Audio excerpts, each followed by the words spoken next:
नमस्कार साथियों, smart scholar YouTube channel में आपका स्वागत है। आज हम लोग हाब्स के संप्रभुता, शासन, कानून और नागरिकों के अधिकारों के संबंध में उसका क्या विचार है, उसको समझेंगे।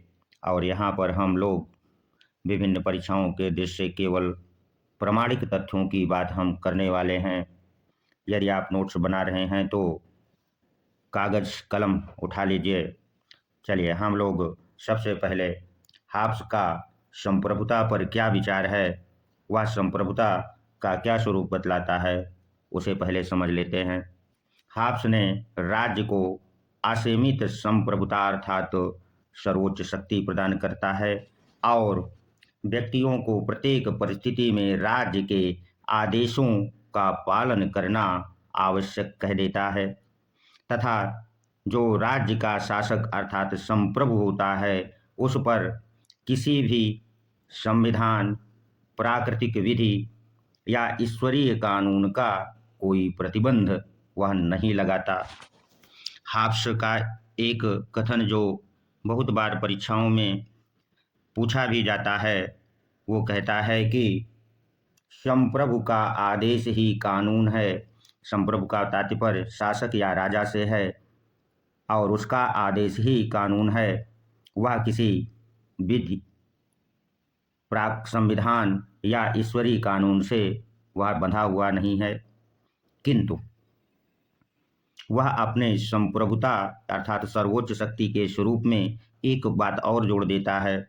वो यहाँ बहुत ही महत्वपूर्ण हो जाती है। वह यह कि यदि राज्य लोगों की आत्मरक्षा या जीवन रक्षा भी आप कह सकते हैं करने में असफल रहता है तो लोगों को राज्य के विरुद्ध विरोध करने का अधिकार है, वह देता है। क्यों देता है? क्योंकि लोगों ने आत्मरक्षा के लिए ही राज्य का निर्माण किया है या बनाया है। अगर आप लोगों ने राज्य की उत्पत्ति का जो सिद्धांत हाब्स का है उसे आपने पढ़ा होगा तो उसमें हमने ये बताया था कि कैसे राज्य की उत्पत्ति होती है। उसे जाकर के आप पढ़ लें ताकि आपका जो कॉन्सेप्ट है हाब्स के विषय में वो पूरी तरह से क्लियर हो जाए, क्योंकि टीजीटी पीजीटी परीक्षाएं रट करके आप नहीं पास कर सकते। चलिए थोड़ा सा संप्रभुता का जो स्वरूप हाब्स बतलाता है उसमें कुछ महत्वपूर्ण तथ्य भी हैं, उनको आप लोग समझ लीजिए।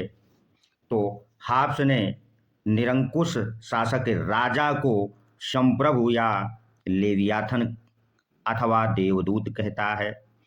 यहाँ से प्रश्न आपसे बन सकता है कि हाब्स का जो निरंकुश शासक है उसे वह क्या कहता है? तो लेवियाथन या देवदूत कहता है। हाब्स के संप्रभु शासक की शक्ति असीम है, अविभाज्य है, अदेय है तथा अहस्तांतरणीय है तथा राजा सभी कानूनों से ऊपर है, अर्थात जो संप्रभु शासक है उस पर कानून का कोई बंधन नहीं है। अब चलिए हम लोग हाब्स के शासन संबंधी विचार पर भी चर्चा कर लें कि शासन के संबंध में उसका क्या विचार है।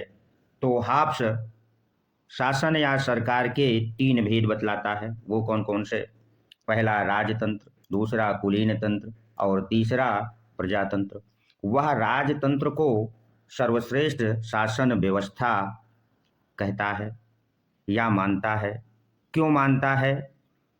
क्योंकि वह आनुवांशिक राजतंत्र में जो संप्रभुता अर्थात सर्वोच्च शक्ति के लिए संघर्ष की संभावना नहीं होती है और कुलीन तंत्र और प्रजातंत्र में सर्वोच्च शक्ति के लिए संघर्ष हो सकता है, क्योंकि कुलीन तंत्र में कुछ लोग शासन करते हैं और सर्वोच्च शक्ति प्राप्त करने के लिए उसमें संघर्ष हो सकता है।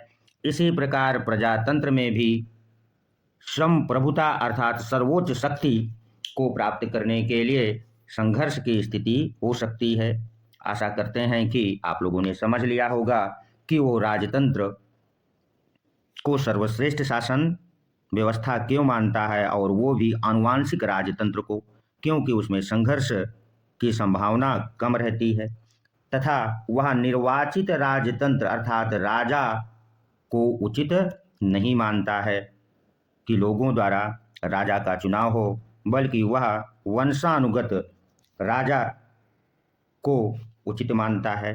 ये था उसका शासन संबंधी व्यवस्था पर विचार।